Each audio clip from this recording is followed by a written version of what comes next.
Vous étiez à Kiev, vous étiez où? Enfin, j'ai fait Kiev, Boutcha, le fameux Boutcha, dont tout le monde parle. Oui. Voilà, où tout le monde parle. Et donc nous, principalement, juste pour rappeler ce qu'on faisait, c'est donc des transports d'équipements médicaux et des médicaments vers des hôpitaux précaires, et aussi sur les orphelinats. Parce qu'il y a des orphelinats qui avaient énormément de besoins. Vous avez eu des choses assez terribles, je crois. Tout à fait. Alors je vais assumer totalement ce que je vous dis.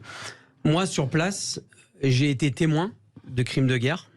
J'ai vu beaucoup de crimes de guerre. Les seuls crimes de guerre que j'ai vus pendant les jours où j'étais sur place ont été perpétrés par des militaires ukrainiens.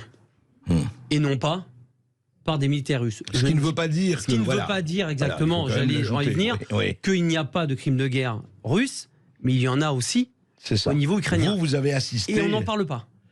C'est ça, moi. Quand je suis rentré en France, j'ai été extrêmement choqué, même des personnes qui sont invitées sur les plateaux télé à droite à gauche.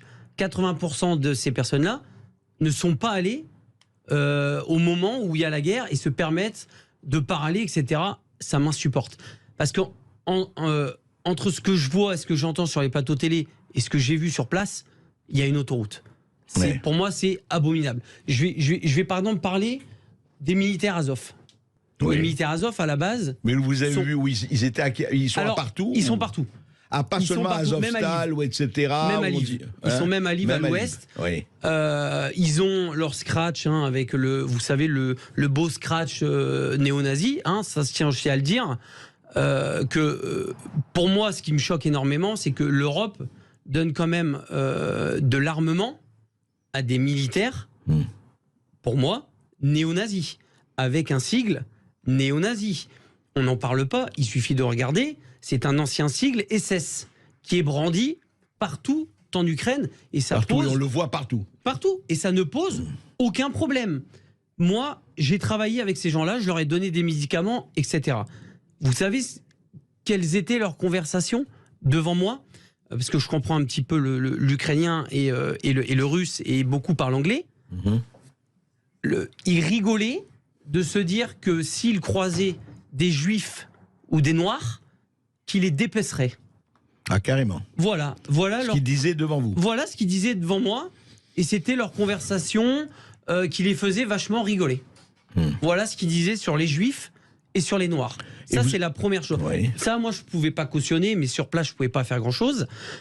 Et qu'est-ce que vous avez vu? Vous dites que vous avez assisté. J'ai vu donc des militaires russes qui ont été capturés et qui ont été donc du coup déjà bien malmenés et qui ont été, on va dire, attachés.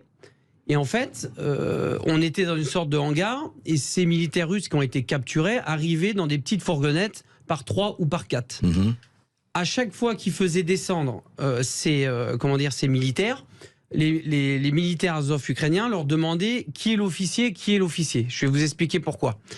Ou ils répondaient pas, ou ils répondaient. Chaque militaire qui descendait de cette fourgonnette se prenait une balle de Kalachnikov dans le genou. Alors qu'ils étaient sans défense et qu'ils étaient attachés. D'accord. Ce que je suis en train de vous dire là, j'ai des vidéos qui l'attestent. Sinon, je ne me permettrai pas de sortir des trucs pareils. J'ai des vidéos où on montre des militaires russes en train de se prendre des balles dans le genou. On ne sait pas trop pourquoi, parce qu'ils ne répondent pas à des questions. Et les gens qui avaient le malheur donc de dire « c'est moi l'officier », se prenaient une balle dans la tête.